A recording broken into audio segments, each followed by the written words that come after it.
Hello అండి అందరికీ. అందరూ ఎలా ఉన్నారు? బాగున్నారా? ఈ ప్రతి ఒక్క మంచి రెసిపీ అయితే చూపిస్తాను, చూసేయండి. అది వచ్చేసి గంగవల్లి కూర. ఈరోజు గంగవల్లి కూర పప్పు అయితే చేశాను. ఎలా చేశాను అనేది చూపిస్తాను, చూసేయండి. ముందుగా నేను గంగవల్లి కూరని మంచిగా చిన్న ముక్కలుగా కట్ చేసుకొని మంచిగా ఫ్రెష్గా కడిగేసి పెట్టుకున్నాను. అలాగే 2 టమాటాలు, అలాగే ఒక ఆనియన్ కూడా కట్ చేసి పెట్టుకున్నాను. ఇక్కడ వచ్చేసి 1 గ్లాస్ పప్పు కూడా వేసుకొని వాటిని కూడా మంచిగా పప్పుని కడిగేసుకున్నాను. తర్వాత ఇక్కడ నేను 1 కప్పు పచ్చికాయలు అయితే సన్నగా కట్ చేసి పెట్టుకున్నాను. పచ్చికాయలు కూడా వేసుకొని అలాగే ఆనియన్, అలాగే టమాటాలు కూడా వేసుకుంటున్నాను అనమాట. అలాగే ఇక్కడ వచ్చేసి 1 స్పూన్ సగం పసుపు వేస్తున్నాను. అలాగే కొద్దిగంత ఆయిల్ కూడా వేసుకుంటున్నాను అనమాట. ముందుగా గంగవల్లి కూర కట్ చేసి పెట్టుకున్నాను కదా, అది కూడా ఇప్పుడు వేసుకుంటున్నాను. గంగవల్లి కూర ఈ వేసవిలో ఈ గంగవల్లి కూర పప్పు తినడం చాలా మంచిదన్నమాట. గంగవల్లి కూర వేసుకొని అలాగే చింతపండు, ఒక పెద్ద నిమ్మకాయ సైజ్ అంతా చింతపండు తీసుకొని దాన్ని కూడా మంచిగా కడిగేసి చింతపండు కూడా వేసుకోవాలి.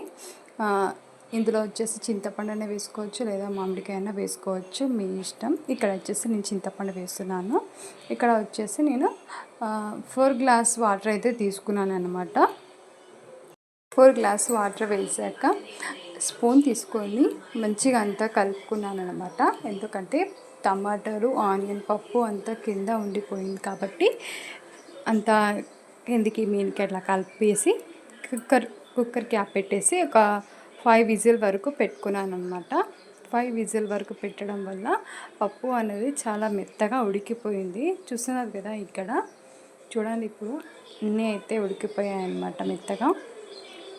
ఇప్పుడు వచ్చేసి ఇందులో నేను 1 స్పూన్ ఉప్పు వేసుకొని అలాగే పప్పు అనేది కొంచెం మెత్తగా కావడానికి రుబ్బుకున్నాను అనమాట. నేను పప్పు రుబ్బుకున్న తర్వాత చూస్తున్నారు కదా, ఇలా మెత్తగా అయితే రుబ్బేసుకోవాలన్నమాట.